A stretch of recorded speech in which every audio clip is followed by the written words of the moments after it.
Ladies and gentlemen, I represent the pre-Christian religion of Wodenism, which was the true religion of Northern Europe. It does not originate in the Middle East, it originates in Northern Europe, which makes us different and probably just as controversial as the last speaker in that sense, but the fact that ours is a racial religion. It's a religion of our race, the race of the North. I'm going to talk today about the runes, but first of all I want to give you a background to our religion, because it was brought by the Anglo-Saxons, but it also existed in Britain before the Anglo-Saxons, the worship of Gwydion. Gwydion is Woden, Wotan or Odin. They are all the same God, the All-Father, the father of the northern folk. Our religion is Germanic. It has different gods which represent different aspects of our folk, soul, our race, and also of nature. That is one thing that this establishment has failed to gather, is the power of nature, the power of this cosmos. They think they are winning. They might be winning at political level, but at spiritual level they are not winning. They will come unstuck. They are locked into materialism,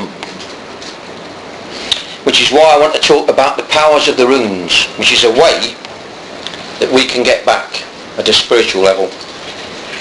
This is not divorced from a material struggle, because we have a long struggle in front of us. These people were warning about what you could call an apocalypse, if you like. In our tradition we've got a prophecy that the end time would be Ragnarok. Now there's not many people who have bothered to notice that in ancient times that which above is like that which is below. The earth is a mirror image of the heavens.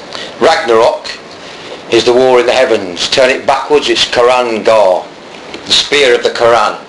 That's the trigger for the Ragnarok. Which is why I'm talking now, because we need to prepare ourselves for a future struggle, a greater struggle than we have now.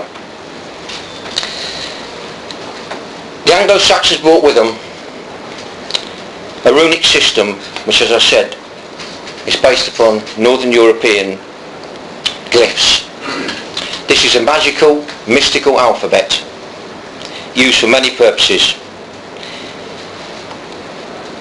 Within the Anglo-Saxon tradition we use our own, based upon the Northumbrian 33 runes, which is to be found in a glyph.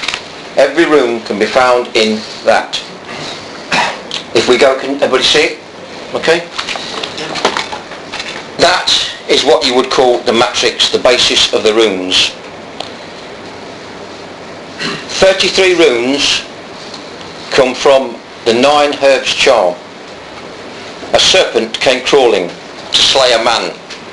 Woden took 9 glory twigs, then struck the adder, that it flew into 9 pieces.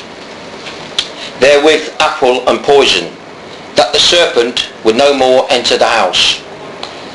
Now this is a healing charm at one level, but there's another level, because the serpent in mythology at one level meant wisdom, knowledge and understanding. At another level it was also a glyph of the powers of anti-life. The powers of evil, in the sense that if you turn the word live round, it is evil, anti-life. Unlike Christianity, which believes in good and evil, I'm not using the word in that term. In Norse mythology and in the Anglo-Saxon tradition there's no such thing as evil. But there are powers of anti-life that destroy life upon the earth, and that will destroy the earth. Now, the serpent, as I said, can be seen as a power of good, of knowledge, but it also can be a power of evil. Now, in the American system, you have a dollar bill. It's two towers with a serpent crawling up it.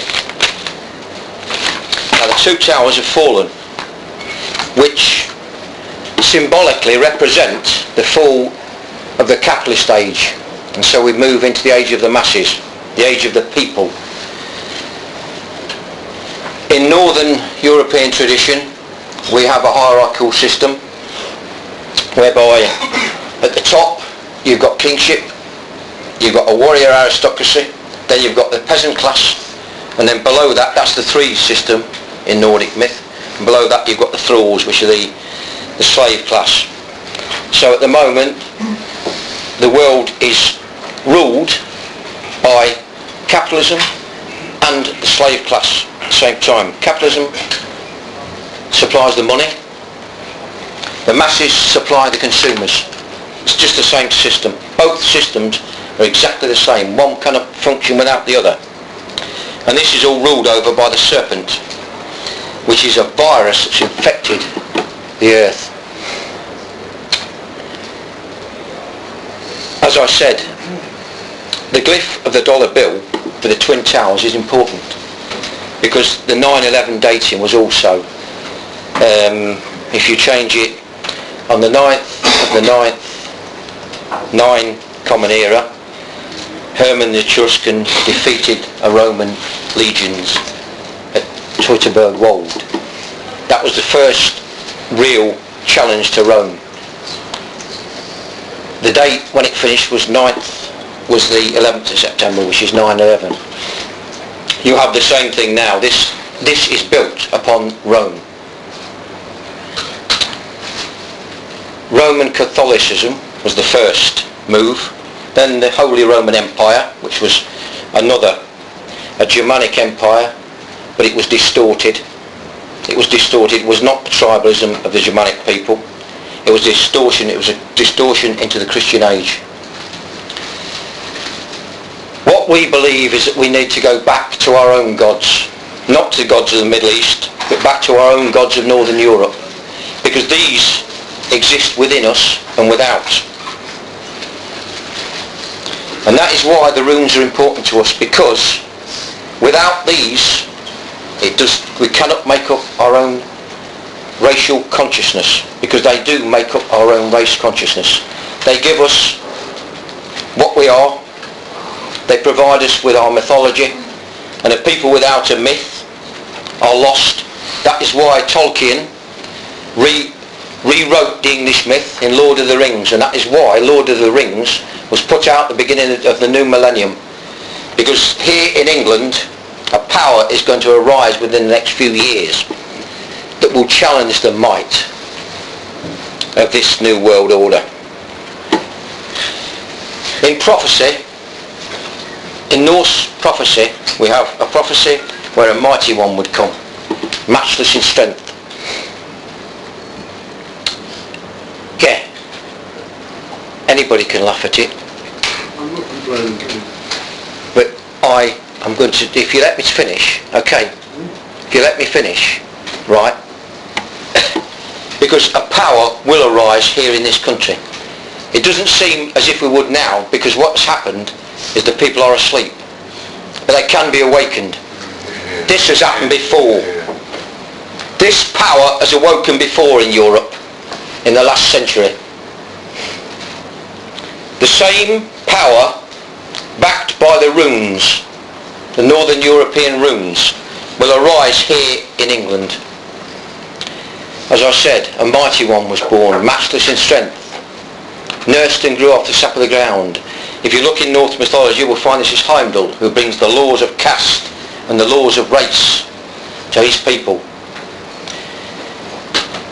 Then it says it will be followed by a flood. There will be a massive flood in this country. This is going to cause problems. Nature will not be controlled.